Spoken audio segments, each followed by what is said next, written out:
Welcome to another episode of Dad Can We Talk. I'm your host, Anthony Ray, and this is episode 103 of Dad Can We Talk. So, first thing first, I need for y'all to go to the YouTube channel at Dad Can We Talk. Subscribe to the channel.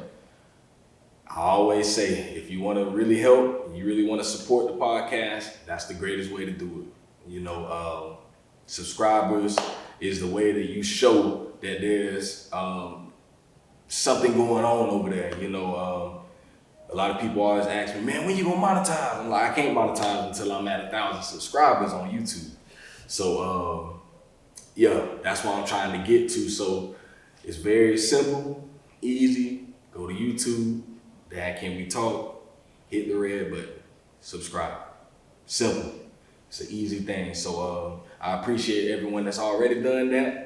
I appreciate everybody that shares everything about the podcast, that's telling people about the podcast. I'm grateful and I'm thankful for everybody that's supported me in these last 3 years. We've come a long way. We hit that episode 100, but I ain't stopping.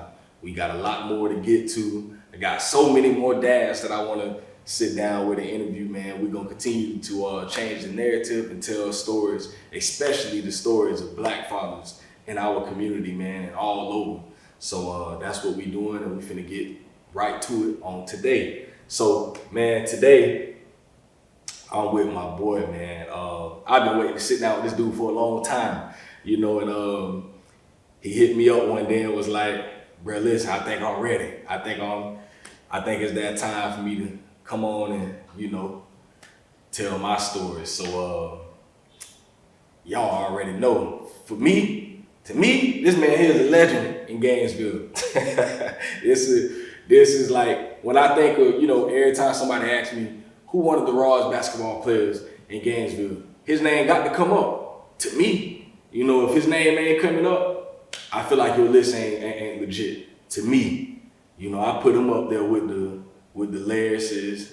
I put him up there with the Shift Lucci's. You know, I put him up there with them dudes, man. You know, since I was a jit, I've been seeing this man. You know, just really every time I see him, he gonna hoop. You know, if it's any time somebody talking about betting money, anything, if bro ain't at the court, I don't think it's legit. So every time there's been something happening when it comes to the game, and this man been there, he ain't never disappointed me, you know. And man, I'm kind of mad that my dog he had to cancel on me, but I'm gonna try to get him back on. Duke Skywalker, I was definitely gonna have some questions for him about this man because the dog ate him when he came to the Bills. So y'all stay tuned, stay on the lookout for that. It's still coming, cause I got some questions to ask him. Because if Ball Is Life ever watch this, listen, this man need to be added to the crew. Cause the way he did Ball Is Life at Westside Park in Gainesville, Florida. Yeah, I mean, bro, listen, if anybody was there and you seen it, you know what I'm talking about. But you know, we here for we here for fatherhood today, man. You know, we gonna talk some fatherhood, we gonna talk family, and I just want y'all to welcome to the Dad Can We Talk community, my man Brian Pace. How you doing, bro? Appreciate it for having me, bro. Yes, sir.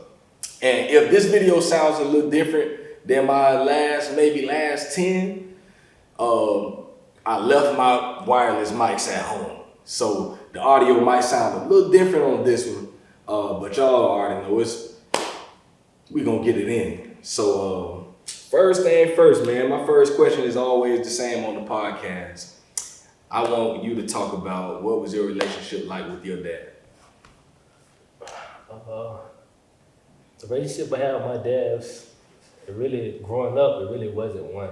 Like my dad went to prison when I was 3, and he got out of prison when I was, I think like 16. Okay. But during that time, from like 3 to 16, I maybe saw him like 5 times, visited him in prison in different places. But it really wasn't a relationship like that. But once he got out of prison, you know, we had a little relationship, but it wasn't real close like that. You know, it was just like off and on thing, you know, and I still respect him as a dad, but it just, it's not what I expected, Yeah. you know, so, and like, me becoming a father, it always like motivated me, because, you know, I had sisters, you know, that had kids before me and stuff like that, and by my father not being in my life, I know how important it was to have a father, you know what I mean, and so, when I had my son, I wanted to do everything for him to be there every moment, because I never had that. You know, my mom was with a man that I was growing up, but he wasn't a father figure to me. I never called him dad or nothing like that. I never did the little go on trips, fishing with him, none of that type of stuff. He was just there, you know what I mean? He wasn't like no father figure to me, you know what I mean? So, and that's different. And like, I see a lot of people go through things, you know, being a father, and the thing that was always stuck in my head was, I'm not gonna let nothing get in between me and my son's relationship. You know what I mean? And that's because it's been big to me. It's something I never had. And I hear a lot of females talk like, "Oh, my child don't need their father," or they be like, of course, a lot of women today they more independent than ever because they try to take advantage of that role and make it seem like their kid doesn't need it. It's not that they don't need them. It's best for them. You know what I mean? I know it's women out there because I have sisters, I have women that I done talked to before that I know for a fact they didn't need the father there financially or none of that, you know what I mean? But me, from my experience, I know it's best for a father to be in a child's life regardless, no matter how you slice it. You know, so that just almost motivated me, and that's just, you know, some of the important things I always looked at as a father. And see, and I love that you say that. You know, I grew up like that too with my mom.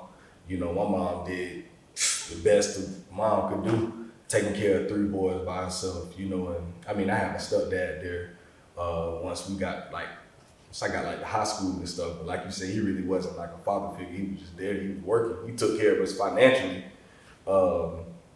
But like as far as like being a father figure, it really wasn't that. Like my mom was, you know, she made sure we was straight, you know, and she never tried to make that a thing, you know, she just like, you know, y'all gonna respect them and that's it. Yeah, just let it flow how it flow. And, you know, but like you say, I do believe that kids need that. Like, what would you say was probably one of the biggest things that you missed out of with your dad not being there? Like, what was one of those things that really affected you? I think I grew up in Duval in that era, and it was like, it was really that bad, you know what I mean? It ain't like it these neighborhoods is now. I grew up in that era when it was like really, really bad. And so I was thinking to myself, like, when I come on this podcast about what we're gonna talk about and stuff like that, because I knew this would be asking me father questions. And I'm just thinking about like all my friends in the neighborhood, my next door neighbor, the ones across the street, they all stay with their moms. And when I went to think about this the other day, I'm like, man, like my friends ain't have their fathers either. Crazy. It just, I went to a dark place thinking about that. Like, man, the strong people that done been in my life, it's been women. You know what I mean? I haven't had no father figures in my life like that. I mean, when I got to college, I had, you know, my coaches that I looked at as a father, you know, as a leader to me. But growing up, it was my mom, you know. My friends, it was their mom, you know. My friends, they had that 2-parent household. And so when I think about it, I'm like, man, like I grew up in that era where it's just strong women, you know what I mean, around me. My whole neighborhood, my friends in the back street, front street, whatever, it was women, you know. You know D40. Like I'm like when you ask me about a father figure, like people that like really came to my life that helped me, like his mom, rest in peace, she died, you know, but she came in my life when I was young, like besides my mom. And like she gave me like she talked to me, she motivated me, she showed me that she cared about me, she made sure I was straight, you know. And that's a woman that I never forget, you know, because at that age, she was that, you know what I mean? She did a lot for me, she was there for me, you know, she made me feel comfortable, she made me happy with the talks that we had. I ain't never have a father to do that. My mom was there, my mom had to deal with 8 kids, you know what I mean?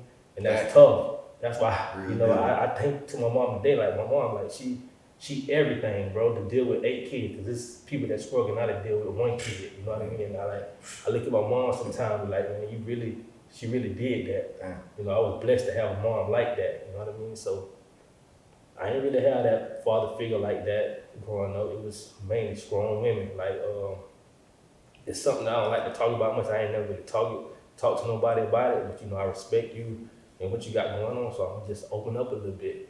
Probably I think I was in ninth grade, maybe ninth grade, and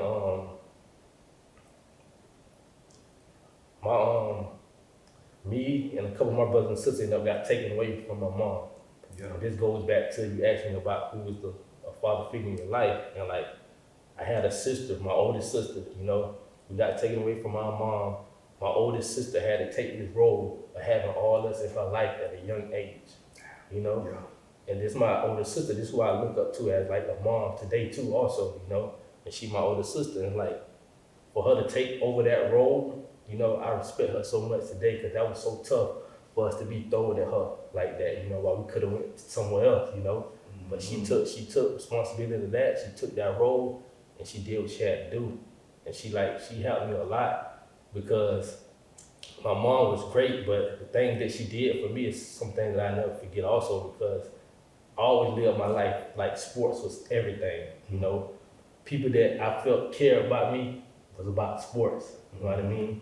And so like my sister, I'm thinking she think the same way, but she taught me a valuable lesson because I remember I was in school, I think I was ninth grade, maybe GHS, I was playing AU, and I had to go to like a national tournament, and I cheated on the test, and my sister found out, and I'm just used to people, my mom or something like that, whatever happened, go play basketball, you know what I mean?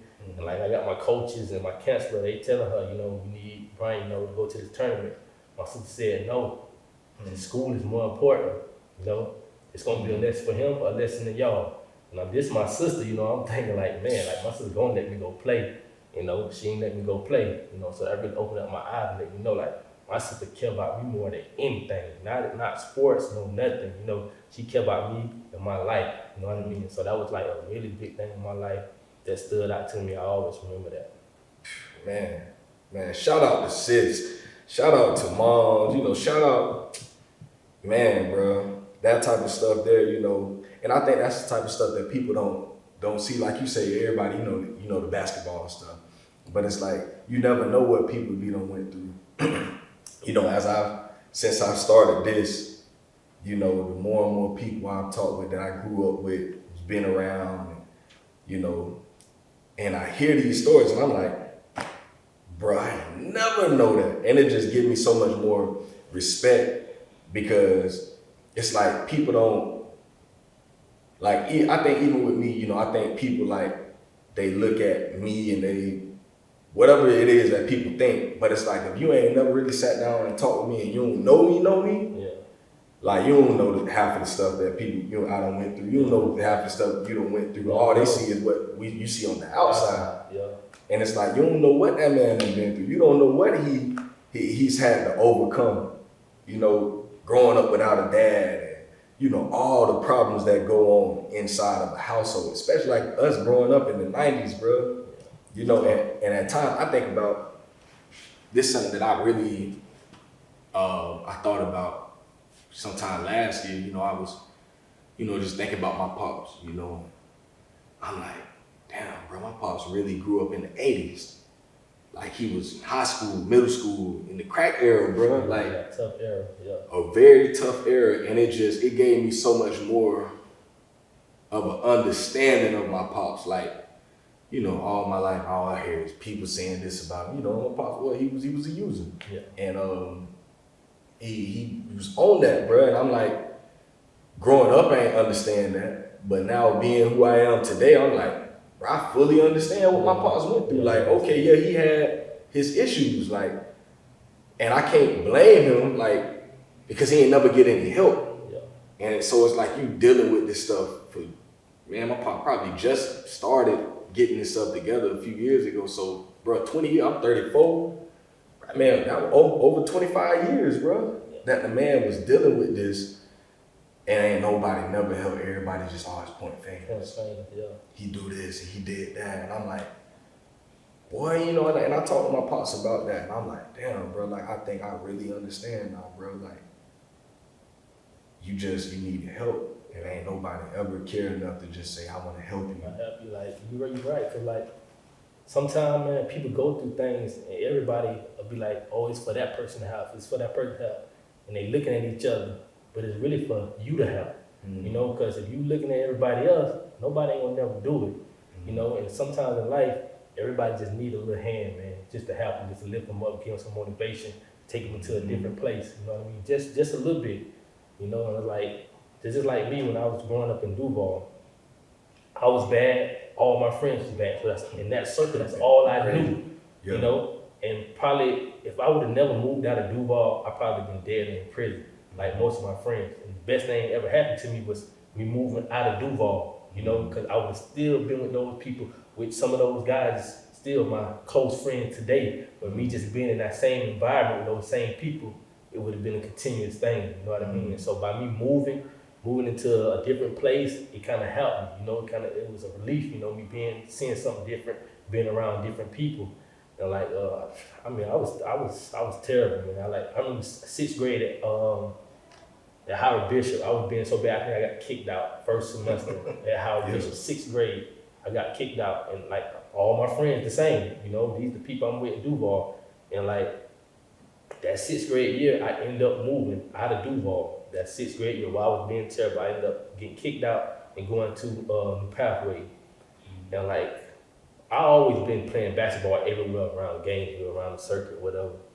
And I remember I think it was the principal or the dean or whatever at New Pathways. You know, we play basketball out there. I'm there with all the bad kids in Gainesville. Yeah. I went to New Pathway with from Duval, Village Green, Sugar Hill, Tree Trail, wherever we came to be, all of them at New Pathway, you know. And we got all good athletes out there, you know what I mean? And so I'm one of the youngest ones. And like we playing, I remember he walking up to me one day and he was like, man, you need to be playing on a team. And I was like, I just played City League last year. I was playing City League last year for the first time. You know, I dominated too. And like, man, I got AAU. He said, I got an AAU team you can play for. He was like, I want you to be at TV Mac Fairs, I think it was like at 6 o'clock or whatever like that after school. Be out there or whatever like they say, you don't got to ride, I'll come get you. He came and got me, took me out there. I remember these the people that I've met this day. I met Doc that went to PK. Okay, yeah, I know Doc. Shout out to my boy Doc. Tim Shank was out there because I already knew him from part 1 of football that y'all played with him. Cordell Ferguson. Okay. Jonathan Cook. Yeah. JJ. All right. Gene Martin. Yeah. Alton Jones. Okay. Who else we got? White boy Bradley Adams. I mean, our team was loaded, bro. We had a real deal team. It was the Rockets. It was the Rockets team. Yeah. And I remember I went out there to practice, and Coach Fields, legendary coach, man. I love Coach Fields to this day. You know, that's the first AU team I ever played on. And like, I get out there, and he never knew nothing about me. You know, he know all those guys, never knew nothing about me. Some of those guys know me from playing with me before. Yeah. And like, he was like, I want you to play these guys one-on-one. It was Tim the guards, Dog, you know, all these night boys, nice. You know, right. I beat all of them. None of them beat me one-on-one like that. He got me going through them. You know what I mean? And this one-on-one is my style of play, you know? And he got me going through them. He trying to find out like where I come from, you know what I mean? And I ended up playing on the Rockets, bro. And I mean, like, our team, bro, we had so many good players. We had made 2 teams. And like, that's the best AAU team I played on. That's the first time I like got into that AAU circuit, you know, playing on the Rockets. And it was tough. And Coach Fields, you know, he saw something in me. He gave me a chance, you know. And like, playing on that team, it kept me out of a lot of trouble. So, you know, I really, you know, appreciate him for that. That's real, bro. That's real, though, boy. Listen, that boy said some names. Man, shout out my boy Doc, man. Hey, bro, if I want to get in contact with my boy. I was talking with his sister. I'm like, man, I got to really get in contact with him, man. I love to sit down with you. If anybody know where my boy at, man, please get me in contact with my dog, Doc Burkett. Shout out to Doc. Boy, I played again, bro. So, boy, that nigga was quick too, boy. Woo.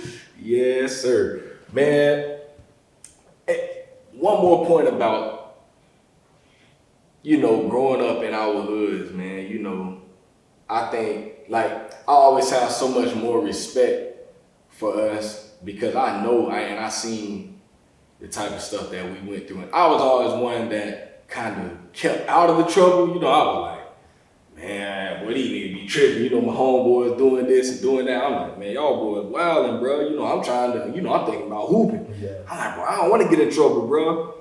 And I was talking with one of my dogs. He just got out. He got out a few years last year, and I was talking with him a few weeks ago, and we were just talking about the old days. And he was one of my only friends that grew up with his dad at the house in the hood in Tree Trail. And I was telling him, I was like, bro, you was probably one of the only ones, bro, like him, my boy, KJ, probably was like one of the only ones I knew like in the hood that had their daddy at the house. Yeah, KJ. And I was talking with my dog, and he had really brought something to me. Until he was like, yeah, he was like, I did have my daddy at the house, but he was like, bro, it wasn't what you think, bro. He was like, yeah, he was there, but I ain't get anything from him like that. He was like, it was more toxic than anything. Yeah. And he just went to telling me all this stuff, and how he got to where he is today. And he like, man, bro, sometimes I look at y'all, bro, like I look at you and Ron, and you know, how y'all mama was with y'all. And he was like, I kind of used to wish I had that, bro, because like I felt like your mama was, you know, my mama was hard on us. You know, she ain't play like that. And he was like, bro, like I used to look at you, bro, and you know, almost be envious of what y'all had, bro, because y'all mama used to really be on y'all, and she kept y'all in check. He was like, bro, my parents ain't care like that. Yeah. My parents were like, you do what you do. Yeah. And he was like, that's why I was, how I was, bro. And, you know, and when he said that, it just kind of hit me like, dang, that's crazy. You know, like, some people do be having their parents in the house, and it ain't always what it looked like, you know. And sometimes you gotta really look at that, because like, everybody got their own issues, you know. It might look like, you know, this person daddy in the house over here, or this person house look like, it might look a certain way, and it just ain't always that. And he just, when he said that to me and just telling me how it all affected him, I'm like, dang, you know. And it got me to this question: what would you say is worse, an absent parent or a toxic parent? I would say an absent parent. I'm gonna tell you why. Because an absent parent just not being there at all, never. It can never be no change or no type of communication. At least with a toxic parent, you have some type of communication. You know the certain standard, what you got to go by with this person. You know what to expect, even if it's toxic. Yeah. You have some type of relationship. But I think no relationship at all is worse. You know what I mean? And like, I like people like you, like for real. You be out in the community, you reaching out to people, you touching people, you know what I mean? You communicating with people, you opening up people, you know what I mean? And like, we need people like you out here, because a lot of people won't do it, you know what I mean? And it don't mean a lot to some people, you know what I mean? But I'm the type of person, I pay attention to stuff like that. And like, even when you always post something on Facebook or whatever like that, I might not even say nothing, but I'm gonna read every time, because I know what to expect from you. You're gonna open up, you're gonna speak your mind. It's like the other day when you wrote about the little kid and the situation what happened, like I think it was with your daughter at school. Crazy, Crazy situation, you know what I mean? And people would never know that. And as I'm reading it, I'm just thinking like, that's why I gotta always communicate with my son. I got to be able to pick his brain and know what you know. Like, you gotta pick the kid's brain and know what they thinking, because they'll be in a dark place and you will never know. You will never know how they think. Yeah, you being a parent to them, doing this and that, the same thing every day they going to school, but are you communicating with them? Are you opening up their mind and trying to see how they really think or view certain things? You know what I mean? Like, a lot of people be parents, they just want to act like the parent, just do this, do that. You know, let your kid talk to you sometime and open up to you sometime, and then you'll be surprised sometime. That's how I am with my son. My son's very smart, and I have to talk to him, because I know I'll be lost if I don't. You know what I mean? I have to. I know I'd be so lost if I don't. So, like, my son, like, really, like, he, like, changed my life big time because even with me being in college, playing basketball, when I had him, it, like, I had to put everything to the side, you know what I mean? I never had a dad in my life, so whatever I got going on, my son come first. I just, like, even when I first had him, I could have went to play pro. I wanted to be in his life from day one. Mm. Like I always tell people, the most important thing to me at that time was when he months and months, I wanted to be there. I wanted that relationship with him. I wanted that bond with him. I ain't want to be going somewhere and be making phone calls, FaceTime. I ain't want to deal with none of that. You know, money would have been good, yeah, but I ain't never want my son's mother to feel like she was a single parent. I wanted to be there from day one through everything. Waking up, making bottles 2 o'clock in the morning, 2 hours, whatever. I wanted that. You know what I mean? Because I had my sister was younger than me. She had a child while I was in high school. You know, and so she was about mine. I remember. Yeah, you know, she had a kid in high school, and I remember, bro. I was just so young and naive. When I was in high school, I used to think like I can't talk to no female that already got a kid. You know what I mean? That just like she was beautiful. She had a kid. I was like, it was a no for me. You know what I mean? And like, when my sister had a child in high school, that like changed my whole mind. Like, I can't think that way because my younger sister have a kid now. And so I'm glad I had that type of experience, and like it changed my mind because I was like, man, I can't even think that way. And now you meet, you know, women today, whatever, got kids, some of the best women, some of the strongest women. You know what I mean? It's just the fact. You know what I mean? I'm like, I really needed that. So when it comes to my son, I try to be there through every phase of his life. Like, I don't miss nothing with him. I'm there like through everything. Gotcha, like, bro. Even with my second son, I was blessed with the type of mothers that I have, you know, my sons have, you know, and cause like you can deal with certain people, you know, and having a kid can change a whole lot of things. It might be one way, but when a kid come in the picture, everything's changed, you know. But like I went to college and I had to deal with that, being away from him all that time like that, and I just tried to make it to where she don't feel like, you know, she was a single parent, just doing everything I can do to be there, and that's what I did. So now, me and my son have a great bond.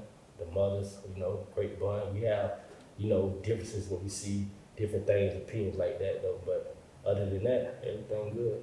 Love that, bro. Love that. And on that, something that you said when you first was talking, so important, about talking with your kids, man.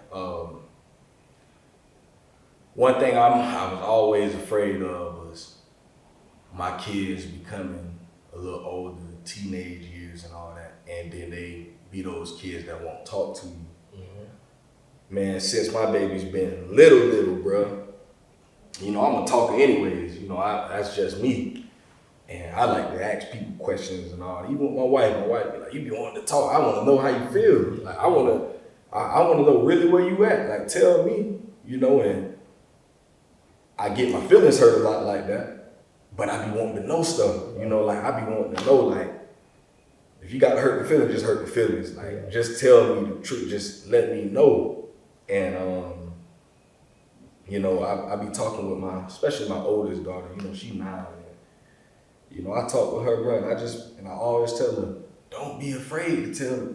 I don't care, you know, I let my baby go back and forth with me. My wife be like, man, I don't know why you be letting the girl just talk. She like to talk back. I'm like, I don't look at it as talking back, though. Like I sometimes she do be a little disrespectful, and I have to put her in her place.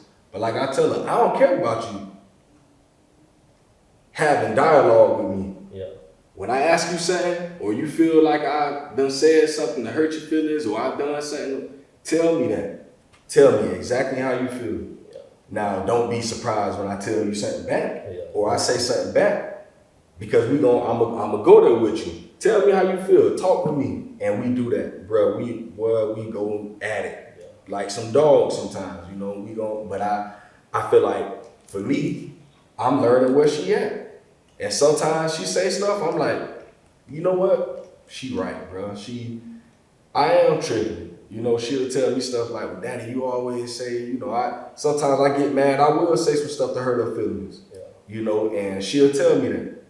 And she's like, Daddy, you just so mean. And you always say mean stuff, and then you say you're sorry. And then in that moment, I'm like, damn, I did just tell her that last week. And it's like, no, put me in my place like that. Tell me that and talk with me and let me know that I hurt your feelings and let me know that, you know, I just said something last week and now I'm not doing it. Yeah. Tell me that. Because now that's giving me the opportunity to grow as a parent. And I always tell my baby, Daddy ain't perfect. You know, and she'll tell me that sometimes, you know, I be telling her, y'all ain't did this and y'all ain't do that. And she'll say, well, Daddy, you always act like you so perfect and you do everything right. I can't say nothing about that. And that moment, I don't be wanting to hear that. But, you know, it will humble me like, you right. I might not say it to her, but I'm thinking about it like, damn, I'm tripping. You know, maybe I am being a little, you know, and it'll make me think like, I really ain't really mad with them. They just being kids. Yeah. I'm kind of mad about something totally different. You know, I might just be coming home from work and I'm tired and I'm just pointing out every little small thing and I'm going in. And she'll say that in the moment, in the middle of everything. Daddy, you just act like you always so perfect and you don't ever do anything right. Yeah. And then it'll like humble me, bro. And I'm like, and I be needing that. Yeah. And I think we gotta give our kids the room and the opportunities to say those types of things without it being disrespectful. Like sometimes I be telling my wife, I say these kids ain't always wrong. Yeah, exactly. Sometimes they do know what they be talking about. They pay attention. They listen a lot. They listen a lot. They pay attention a lot. And that's like with my son. I went through a phase like his real earlier years. I just try to do everything perfect. Yeah. You know, for him, everything perfect. Like, I don't want to do nothing wrong. Whatever he want to do, that's what we doing perfect. I don't want to tell him nothing wrong. I want to let him talk to me, whatever. And then I had to get to that stage where when he do something bad, you know, I gotta be his dad. You know what I mean? It took me a while to get there, but I got there. You know what I mean? Once I got there, I felt a lot better because I still gave him the opportunity to talk to me.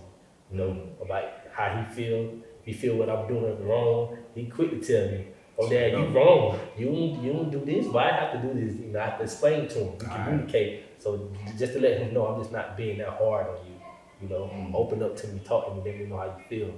And so, yeah, that's one of those things.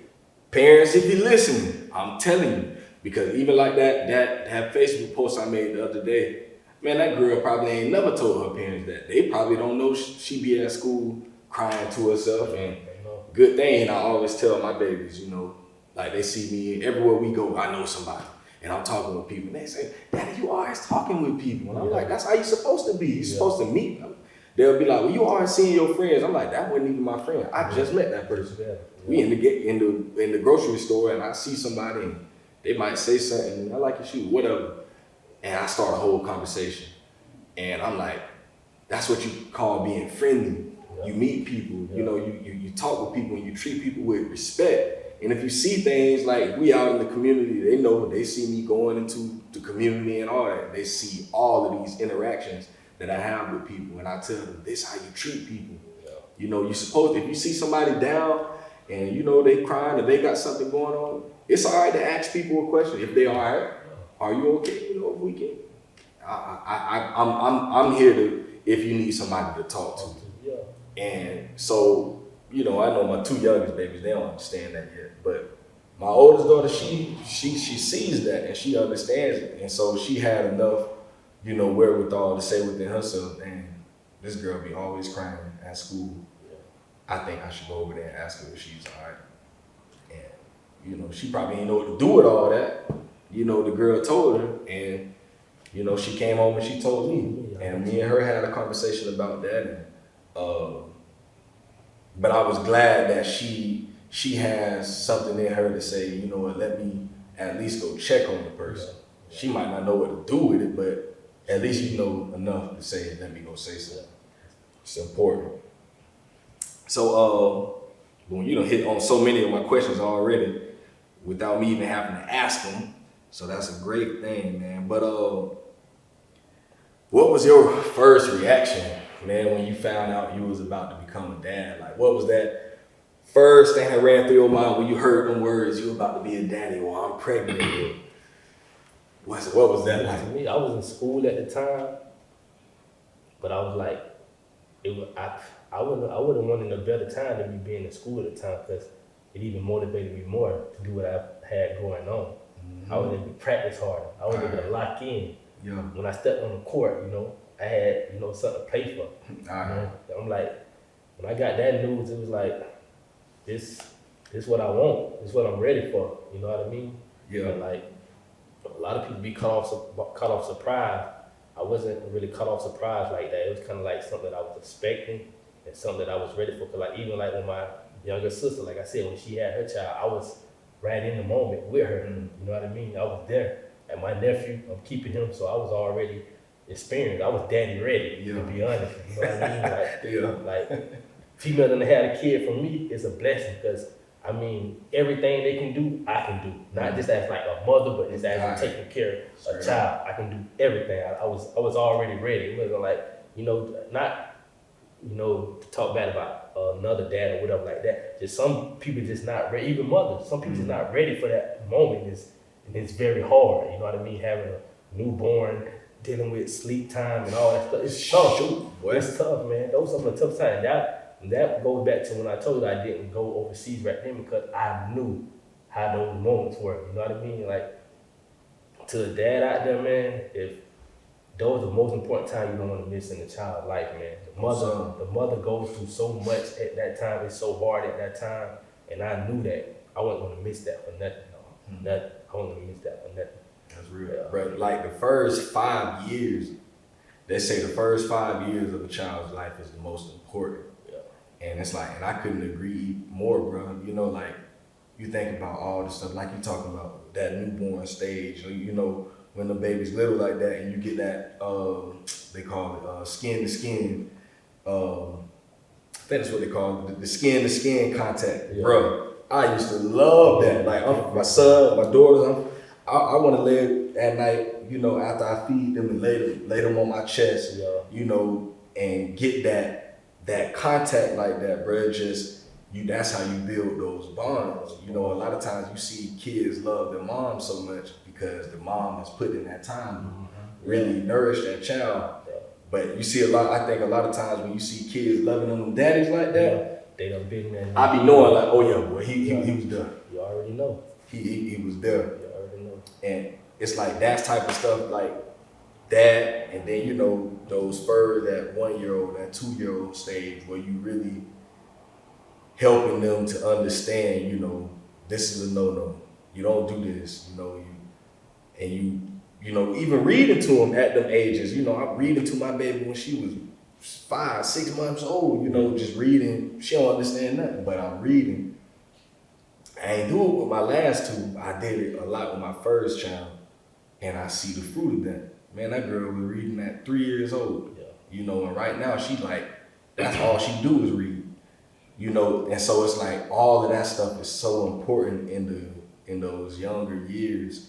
Them first 5 years is everything before they get in school, the early education. And another thing, man, you speaking about those first 5 years, those years is amazing, bro. Like, I'm gonna tell you how, because you see a child and you look at them when they first come out that womb, and you don't know what to expect, how they gonna grow up through them stages, and you being able to watch a child from 0 years old to 5 growing up is amazing, man. From when they first start walking, when they first start talking, when they give you when they show you what they like and what they don't like, all that stuff is brand new. You know what I mean? I used to think to myself like, my mom had 8 kids, or how these people keep having these kids and stuff like that. Like, it's hard having one kid. I used to think to myself like, how? But then when you watch a kid grow up, every kid is new. It's amazing. Every time you see a kid grow up, like, it's amazing, man. Everyone is different, man. It's a whole different experience. I'm like, when I learned that, I realized why. You know what I mean? That's an amazing thing, man. That's an amazing thing to see, man. That's real. I love it. But hey, man, for all my daddies out there going through that newborn stage, maybe the last 6 months, man, I've been having some real baby fever, and I don't want to have no more kids of my own. But if you got a baby out there, man, y'all need some time off, man, you know, I don't mind watching a little baby, man. Babies make me so happy, bro. I be telling my wife, I'm like, bro, them babies, I don't know what it is about them, bro. They bring me joy. You know, because I look at them, I'm like, bro, they ain't got a care in the world, bro. They just the most pure things that you'll ever see, you know, like they pure. And when I'm around a little baby, bro, I'm just like, while I be in the grocery store, I see little babies, I'm like, oh Lord, that was a baby. You know, and I see them smile, I hear them little noises, and it just do something to me because I'm like, dang, bro, like I remember them days, you know, when everything be going crazy in life, and I come home and I got this little baby there, bro. And it's like they calm my soul. It's like at the end of the day, bro, this baby here, this baby looking at me, and it's like they taught me so, my babies taught me so much about my relationship with God, bro. Because it's like, bro, this child, this human, this thing literally depends on you for everything to bro. Eat, to move around, for whatever they need. They look to you and they call on you, bro. And everything about their life is like it's in your hands, bro. Everything. And I'm like it really taught me so much about like my dependence on like I can't depend on nothing else but God, bro.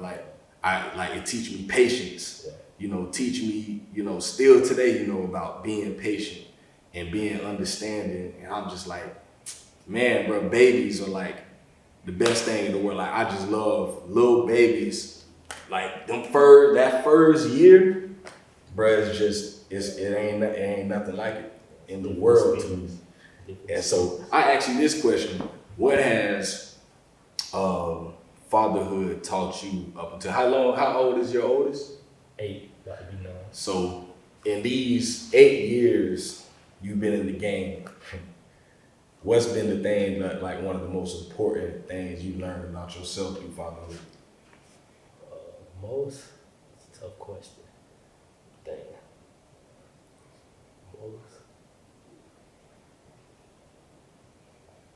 I'll say that just being that role model and leader to them, like at all times. Because me, I'm like real nonchalant. I don't talk much. I don't club. I don't do none of that. So I'm not. It's only a couple of people in my life that gonna see me having exciting moments. Yeah. You know what I mean? I see me just out being happy, because that's something that I don't do. Not that I'm not happy, but it just people don't see me being that person much. You know what I mean? And like my son, he's one of them, because I realized I have to match his energy. I can't let my personality just stay the same. I have to match him. He into a lot of different stuff.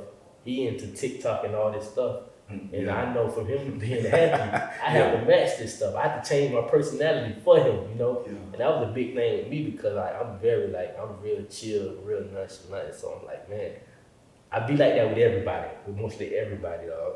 And it's like, when my son came in this world, it's like, I changed for him, you know? Because he changed my life for the better. So, you know, I put a lot of stuff to the side for him. Like, whatever's good for him, that's what I'm doing. And I let him make a decision. I don't force him to do nothing. Like, he wanted to play basketball at the time, I let him. He didn't want to play. He wanted to play football at the time, then we let him. I'm letting him make his own decisions, you know what I mean? It's like, because he's smart, so I just let him think, you know? Like, it's like, I take my son out places, and I'm just like, let's say I'm talking to you, and my son over here talking to somebody. They come back to me and be like, man, like, I done had so many people done told me, like, your son's special. They can only talk to him for a couple of minutes, and they just know. It's like when I first took him out to play football, I ain't take him out there just for football. I took him out there because I wanted him to know and feel that brotherhood is, when you play sports on the team, it's different. I want him to have that feeling, you know what I mean? I done kind of played sports all my life, and I know you had that brotherhood growing up with players. I know that's different, you know what I mean? I want him to have that. And I remember going out to the field, I'm just sitting there, just letting him watch. I ain't saying nothing to him. He hated it. I can look at his face. He don't even want to be out there. He don't want to nothing about it. He don't want to be out there. And D40 walk up to us, and I'm just talking to somebody, one of the ladies who's doing the registration stuff. And D40 on the side talking to him. Just let him talk. D40 came up to me a couple minutes later. They're like, B, you got you one. A lot of times when you're in a sports setting and somebody tell you got you one, they think of athletics. You know what I mean? They think about sports when they say you got you one. When he said that, my son ain't played sports yet. So I knew he wasn't talking about that. I just know he talking about what everybody else always say. His intelligence, how smart he is, because he feel like he talking to an adult. When he walked up to me like, you got you, he's special. I like, bro, I already know what you're talking about. I know you ain't even talking about no sports, you know what I mean? I know you done talk to him a couple minutes, and he that's just who he is, you know what I mean? Everybody that talk to him, they just get that feeling from him. That's how it is, you know. I'm blessed to have him as a son, you know what I mean? It's like, you know, That's real. I appreciate that. Shout out to the little man, for real. Man, so what he's what? So he third grade. Yeah, but he skipped a grade. Okay, They skipped him a grade. You know, like his third grade year, it was the first week of school, bro, and they like the teacher writing stuff on the board, and he already telling her everything that she's doing. And I was like, okay, he like really like messing up the class. Yeah. You know what I mean? And so like, okay, we go test him, and so ever since then they skipped him up a grade. And he's still an AB honor roll student, been that all his life, and he been upper grade. Yeah. Like, I thought it was gonna be a little hard for him going up, man. He was straight A's, he might make a 1B. He's straight AB student, man. Mm. And see, and I be loving that about our kids. Like, I always tell my babies, you know, I get on their behind about a lot of stuff they be doing, but I'm like, I gotta always remember, like, man, my babies ain't nothing like what I was in school. Yeah, exactly. It's like, as much as they trip at stuff at home and they be doing this and that, when I see my babies in school, bro, ain't no problem. No, yeah. Like, I ain't never had a problem, I ain't never had a teacher tell it, and I'm like, and I got to give them, and I got to let them know verbally, like, yeah, I'm proud of y'all. You gotta acknowledge it. Like, because I gave my mama hell, bro. Way elementary school, bro. Third grade, second grade. What? Yeah, boy? Real. First grade, kindergarten, all that, bro. All throughout my whole time. Me too. Like, just giving my mom a problem. She at work and the school calling, and I'm like, bro, I used to be tripping, bro. And I'm like, I just couldn't imagine right now being a parent and having a teacher call my phone. All the time. Yeah. What? Boy, I'm finna snap when I get home. And I'm like, I don't even know what that's like. You know, and I had to tell my baby a couple weeks ago, I'm like, man, I'm so proud of y'all, you know, because like, I don't even know what that's would even feel like, you know, and I'm just thankful that they do that, you know, when they go out places, I never have to worry about my baby, you know, and just to know that we have kids like that, that's the craziest thing. I'm like, bro, we was real deal on one. We was different. That's why I tell my son a lot of times, like, I get on him when he wrong, you know what I mean? I'm gonna let him know.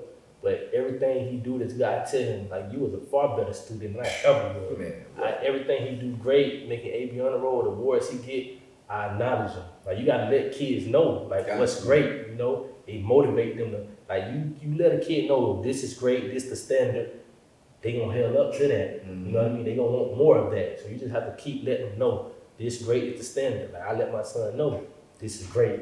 Mm-hmm. I was never that. That was never me, you know what I mean? I let him know, oh, you gotta be this time. How you gonna get straight A's? I ask him how. Mm-hmm. You know what I mean? And then he explains to me how he gonna do it. And he do it. You know what I mean?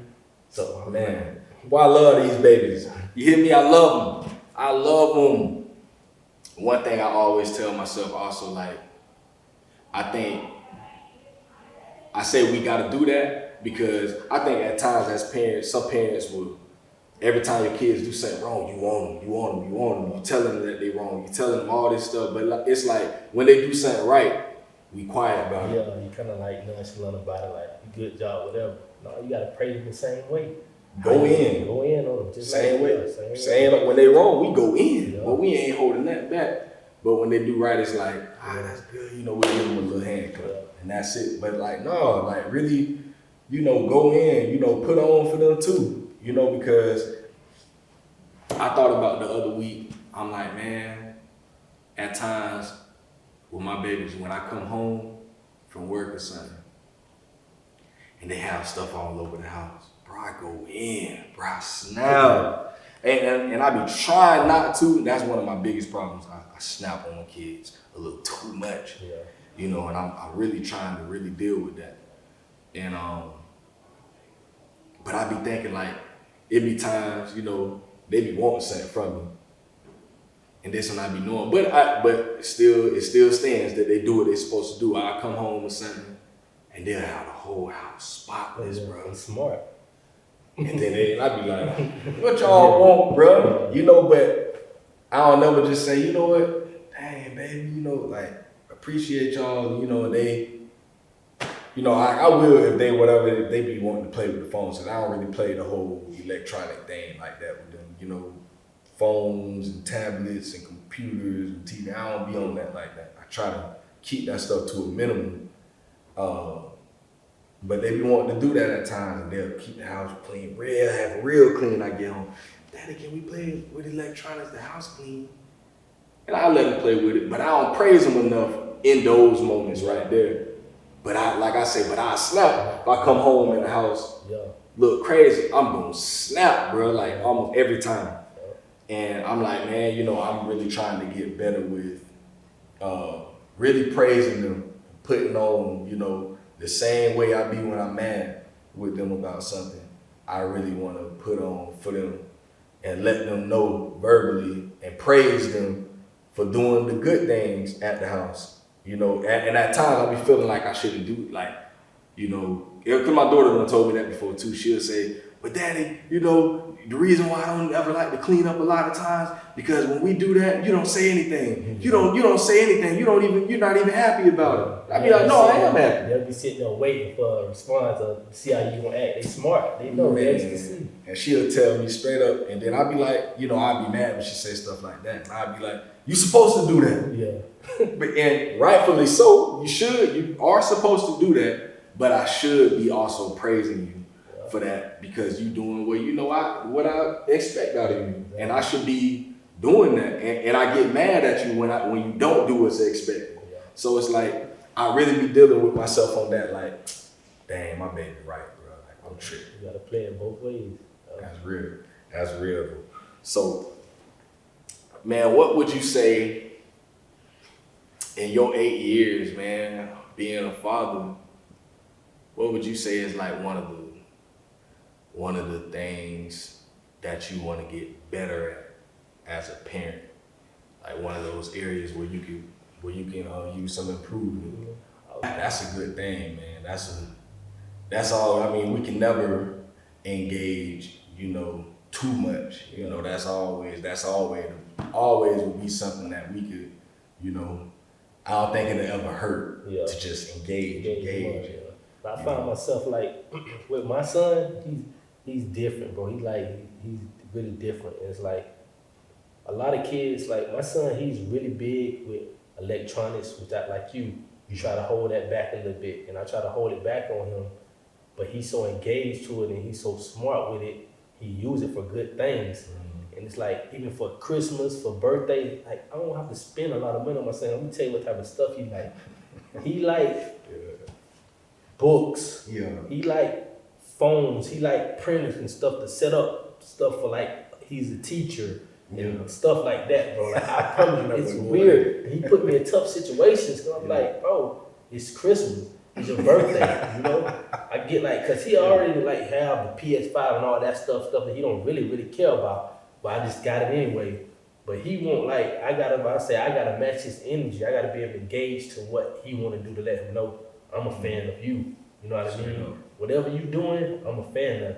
I gotta let him know that. I gotta be able to gauge more and let him know whatever you doing, I'm on your team. And so when he into all that stuff, he buy stuff, bro, like to where he want to set up a classroom. Like he have all the stuff teachers have. Like he really got, like he really made the account or email, bro, to get the books and stuff what the real teachers have. Like Yeah. I'm like, bro, like come on, like you can't be doing that. And it's like, bro, it's like I try to hold him back, but at the same time, I gotta kind of like ride with him, engage with him, even though it's weird to me. You know what I mean? I'm like, bro, like he different, man. It's crazy. That's real. It's crazy. That's real. I love what you said about how you can come to your house and all that. How has the I know this ain't something that I deal with, but I know it's something a lot of other guys deal with. The co-parenting. Yeah. How's that relationship? Being able to co-parent with your son's mom and all that. See me, I grew up with my brothers and my sisters, where they co-parent situation was never good, always clashing. You know what I mean? And so when I found out I was having a son, I told my mom, I told her mom, it don't matter what me and her ever, if this don't last or what we don't, whatever, not right, I'm gonna always be there for my son regardless. And my thing I always had locked in my head was, if I don't make nothing bad between me and her, the co-parent will work even better, So like I make things easy for my son's mother. You know what I mean? Easy, They great mothers themselves, but I make it easy because it's like I got to a point to where like, okay, she say this, it's cool. I'm gonna let it go. I ain't gonna even go back and forth with you. I'm just locked in on being a father to my son. If you don't like this, that's cool. Okay, that's whatever.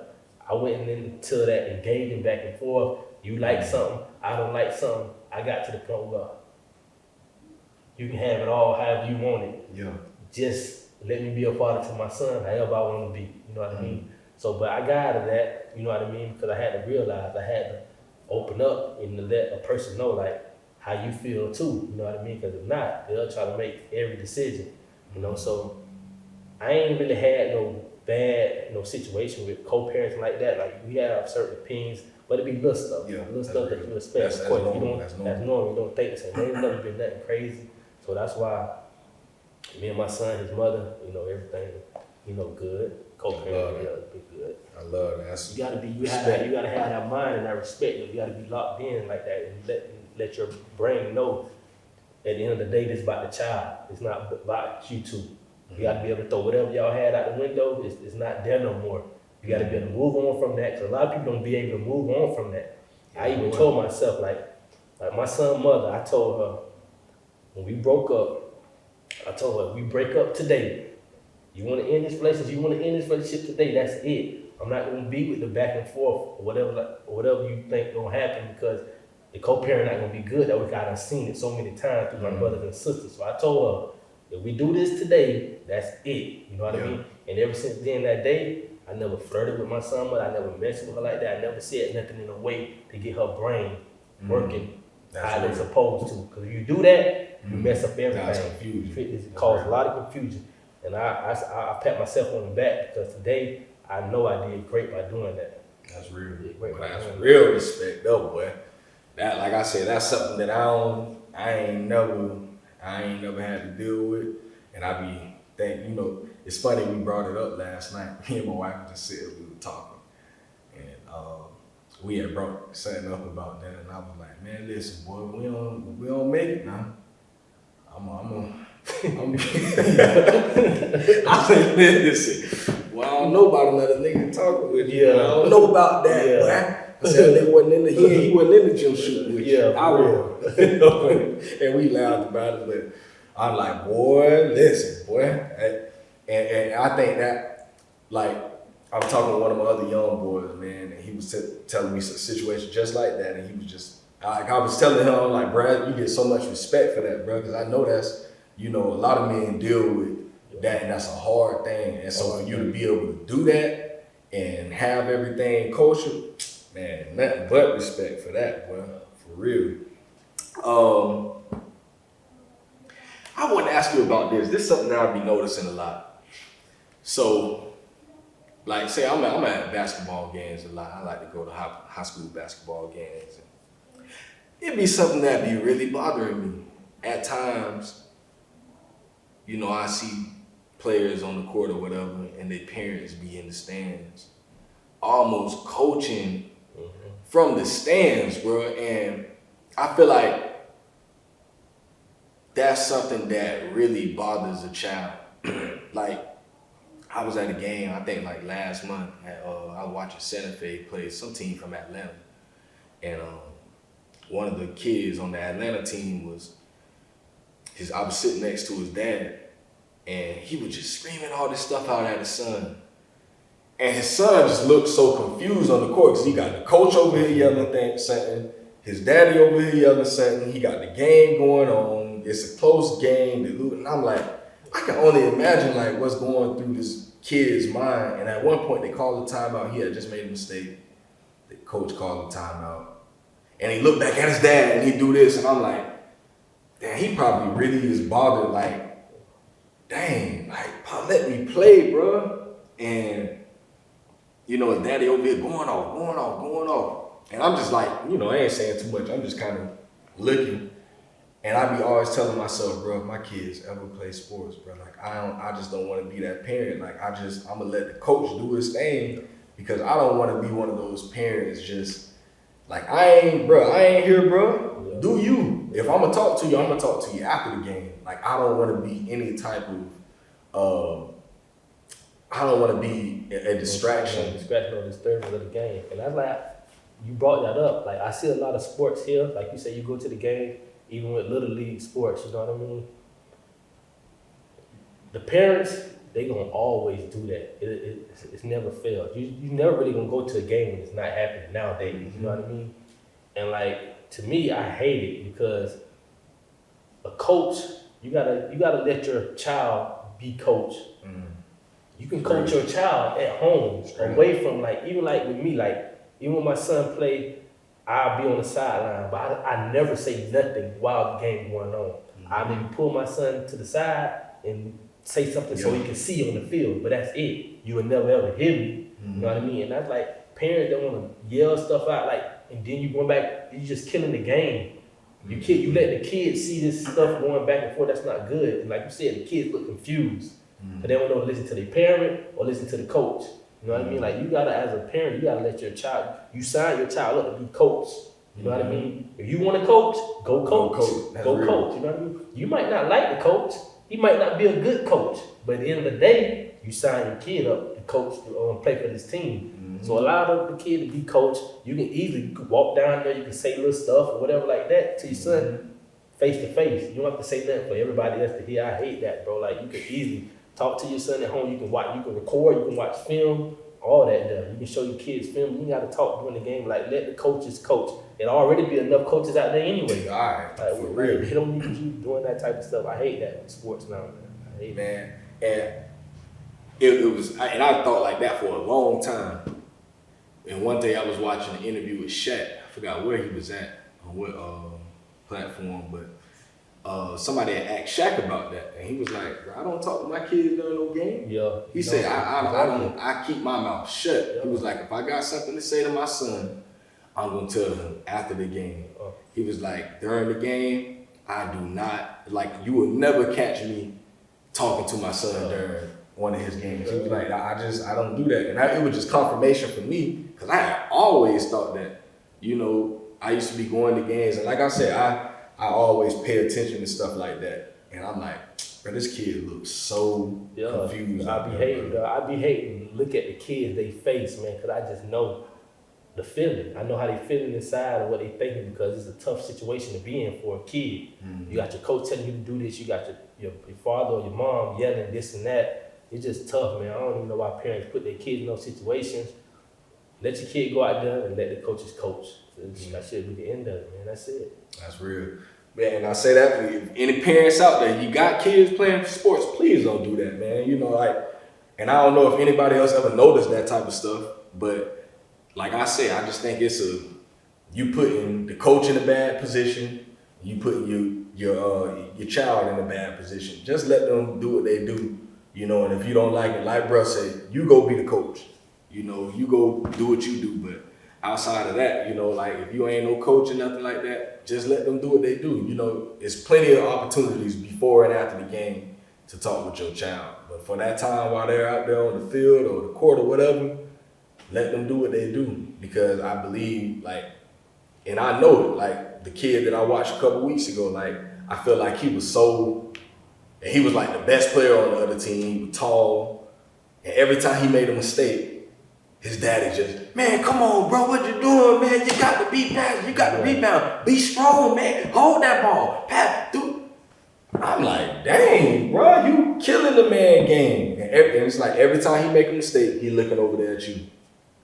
Coach throwing his hands up, coach telling you this, and he just looked so and they end up losing the game. And I'm like, I can only imagine the conversation he's finna have with his daddy going home. Now daddy finna be down your throat, just going in on you. And now I'm like, he probably just be feeling like, damn, bro, like I don't do nothing right, I guess. You know, and it's like you can say, oh, make my child tough.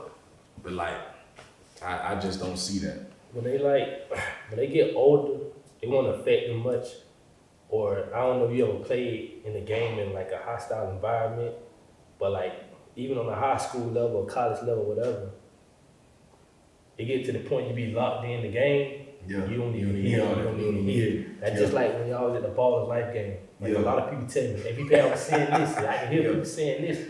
I can hear them, but I really don't hear them. You know what I mean? Straight up. And you be close to me.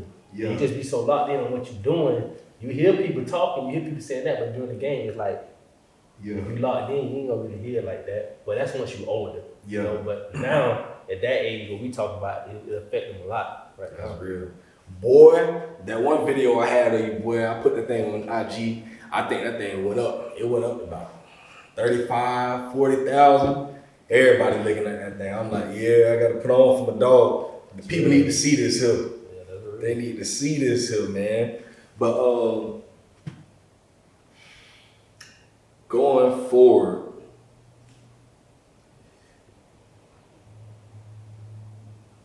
what's one thing that what's something like, what do you want your legacy to be as a dad?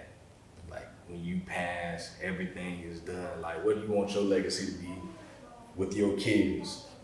Well, my kids, I always tell people, like, even with my kids or with other people, but just to keep it specific as a father, I just wanted my kids to know I was just somebody that I can look up to, and they always knew that I'd beat up for them, no matter if they was 1 or 50. You know what I mean? They knew they had a dad that he would beat up for me. I was comfortable talking to them, talking to him or whatever like that. They can give them experiences that they always remember. And I just use that as a life lesson in general to even people besides my son. Like, I live life by, bro, like nothing material-wise, nothing that doesn't matter or never matter to me, because you can never take it with you when you're gone. Like I always want to be, when I leave this world, I want to be remembered as patient with somebody that, you know, I had this certain memory with, and he was always a respectful person, whatever like that. And he was somebody that just was just humble, you know. Like there's certain things in life that you just can't buy. You know what I mean? It's like certain things that some people bring to the table, a lot of people don't got. And so I always tell people, like, when I leave this world, I just want to be left as he was a good person. I don't want to leave this world with no bad blood with nobody. You know, like if somebody came to my funeral, people that's gonna be there, it ain't gonna be about what you done did or what you done had. It's gonna be about what type of effect this person had on me, or what type of person this person was. You know what I mean? It don't matter what I did. I always want to be left known as, how did I have an impression on this person? You know, what was my situation or relationship with this person that was good that they can remember me? You know, I always keep that life lesson with me. That's what it's about, bro. That's real. I love that. Man, if you could sit down like me and you doing right now, you know, and knowing everything you know right now, and sit down with the 18-year-old version of B Pace, and if you could just give that man one piece of advice going forward, what would you say to him? I basically just say, be yourself. Want me to tell you why that little comment means a lot to me, bro? Because like everybody knew Dante, and like a lot of people had certain ties to him because he was just like that with a lot of people, you know. And like I remember, bro, when I was little, when the MLK first opened, Dante big brother used to bring him up to the gym to play me one-on-one all the time. And I beat him bad. He'd cry and everything. We young. I beat him bad. He'd cry all the time. And I didn't know Dante at the time. His brother, I think he was in the NFL at the time when we visited. He just come up to the cave and we played, and I just beat him all the time. He'd cry, whatever. And so, forward to when I get to the 9th grade, I hadn't seen Dante since we was like at that little elementary stage or whatever, early middle school, until I got to GHS. And end up on GHS campus. I'm like, what's up, bro? He's like, yeah, he approached me. He's like, yeah, you used to beat me, said my buddies always have me play you one-on-one. I'm at GHS, we at GHS at the same time. He done got kicked out of PK Young, first week of school. And so, me and Dante get back close, you know what I mean? I stayed right down the street from GHS. He used to come to my house, everything, you know, we kick it or whatever like that. And like, I think he was one of the people that was at my house.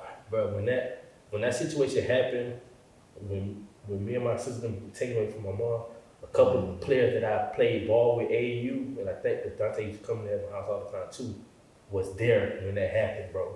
Damn. And to this day, they never know because the way it happened. Like the people when they came, it was after school, right after school. They didn't make it so noticeable. Like, okay, y'all, they brought us in the house, like, you know, we don't need to take y'all such and such away from me. My mom, like, what's going on? And like, I'm there with my friends, like Dante, and I think it was Miles Walcott, you know, we people that I play ball with, so like, we like out there, like outside. So we had they take us, we had to go there. I just told my friends stuff, like, y'all gotta call y'all parents, like, pick y'all up.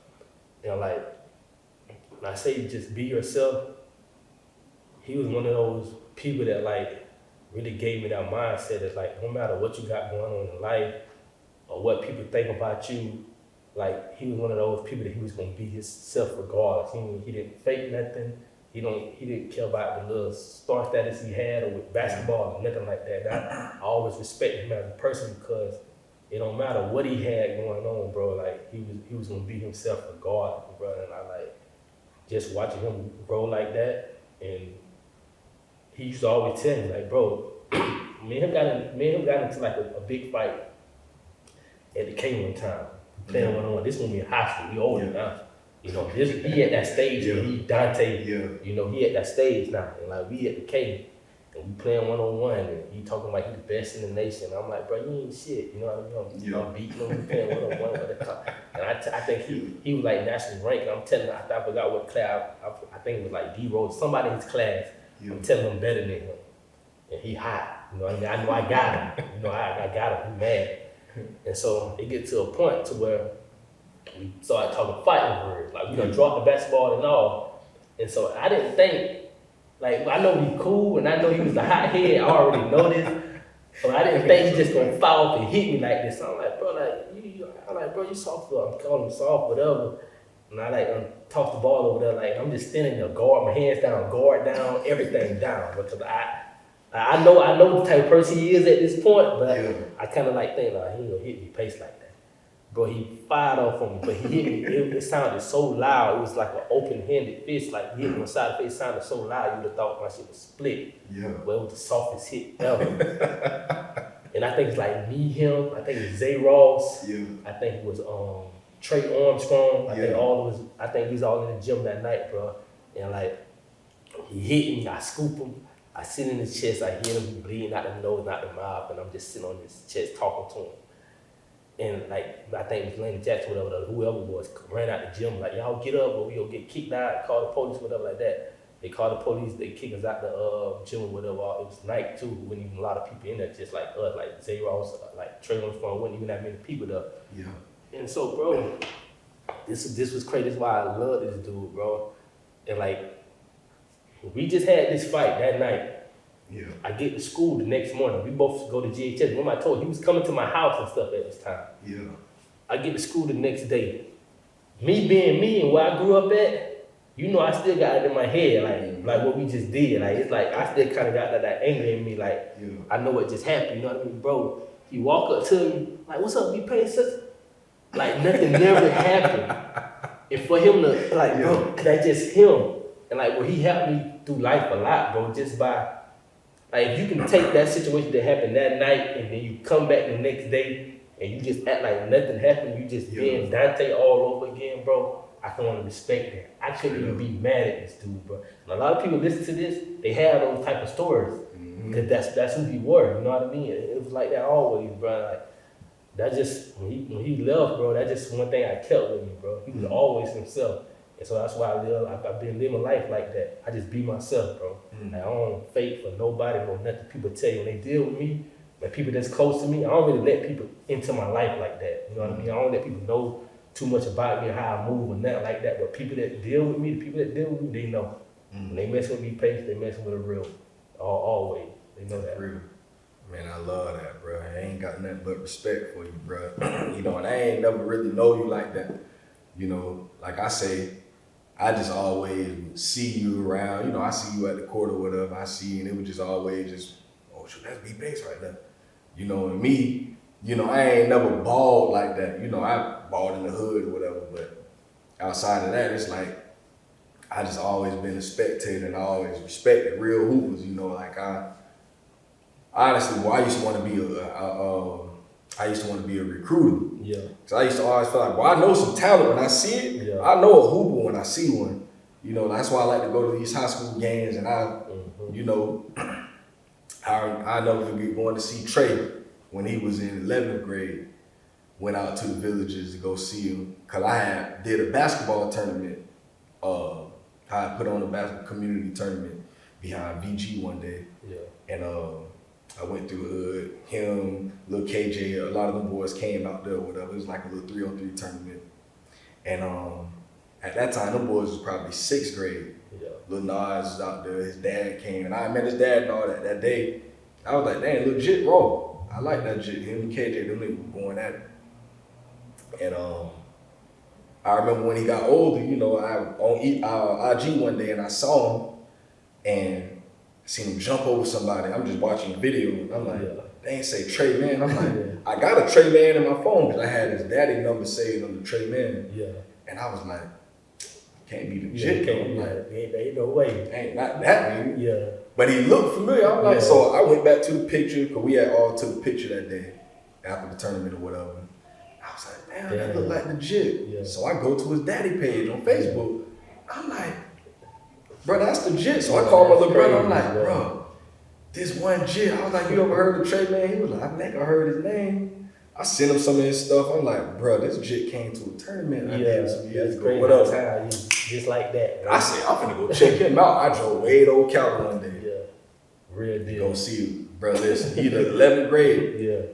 Man, the way I seen just watching him, I'm like, he different than everybody else. And he wasn't even like taking over the game. It was just quiet third. Yeah, you can just know he's just that skilled, just quiet, just nice. You know? Man, I say, bro, listen, that jit there, he at least D1. Yeah. I'm like, ain't no way, like the way to see how he played, I'm like, he different than everybody else on the court. And then he was playing with Byron. Byron was his point guard that year. Byron fouled out right before they went to overtime. Overtime come, he looked at the bench, kind of did that. Yeah.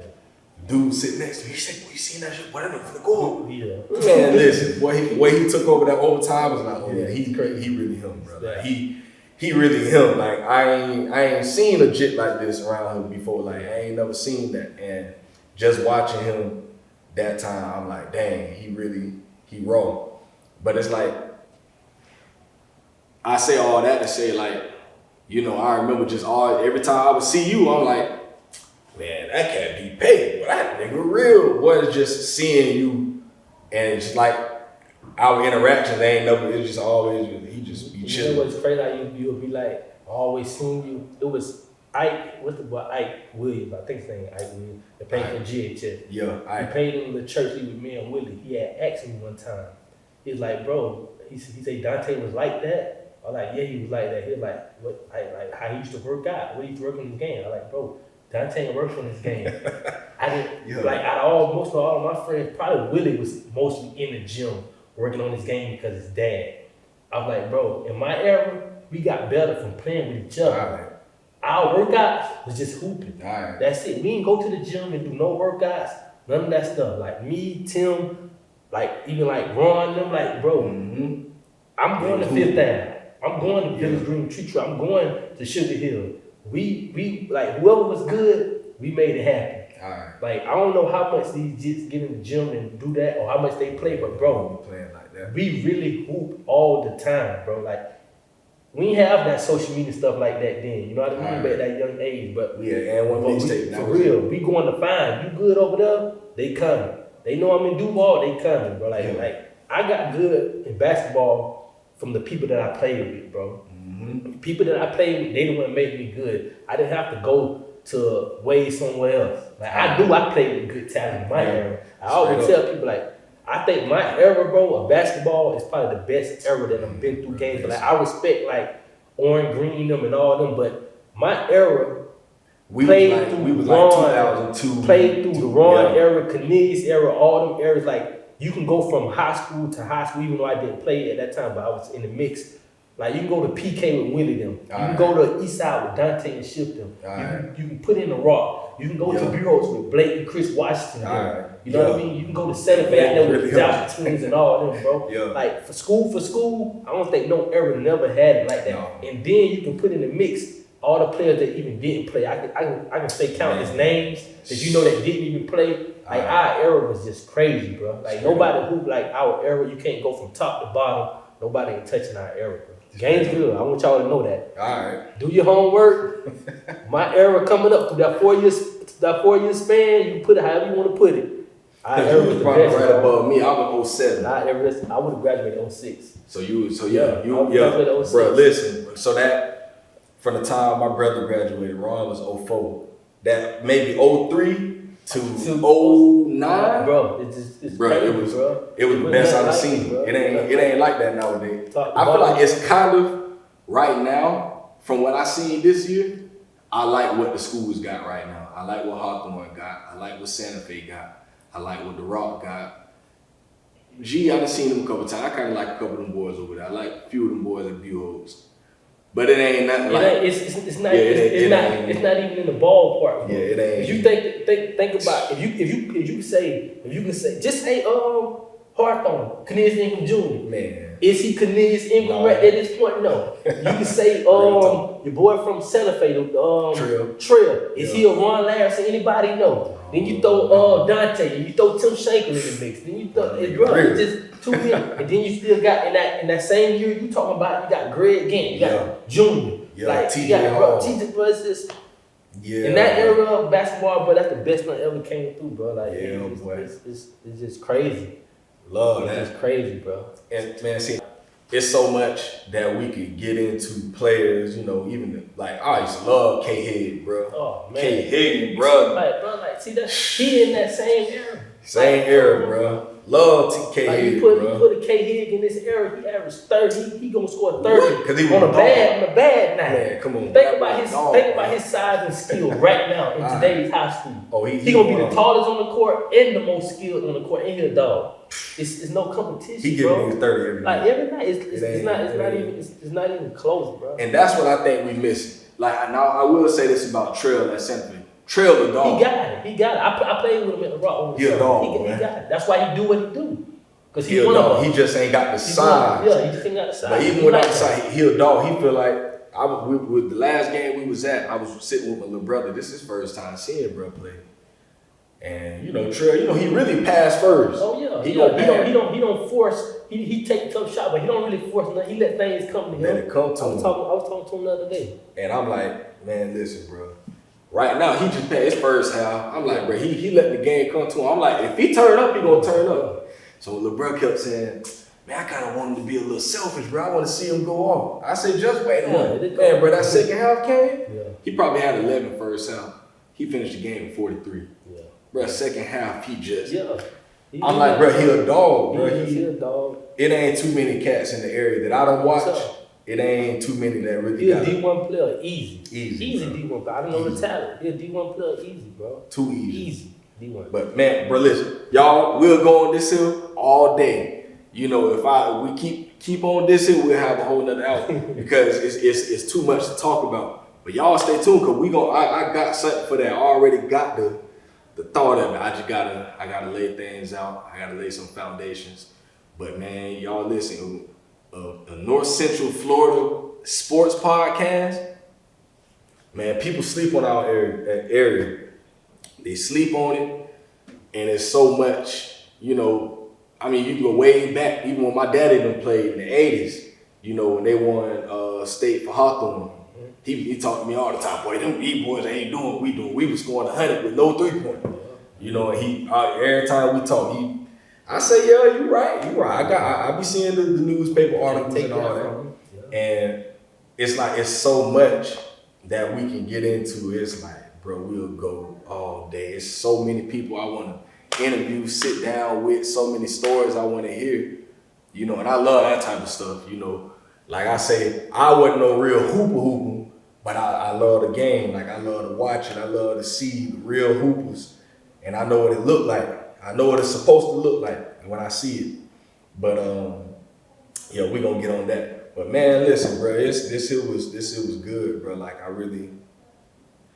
always had respect for you, bro. But this will take my respect from here way up here, you know, to really just hear your story. And I think this stuff be important for me, you know, because, you know, so many people that I grew up with and grew up around, to hear y'all's stories, it encouraged me, you know, to be even better, you know, and to go and do even more as a dad, and to continue to allow these stories to be told about us, man, you know, because ain't nobody, most people, they want to get the celebrity. I mean, I take a celebrity on the podcast, but for me, I'm like, I ain't really sweating it like that.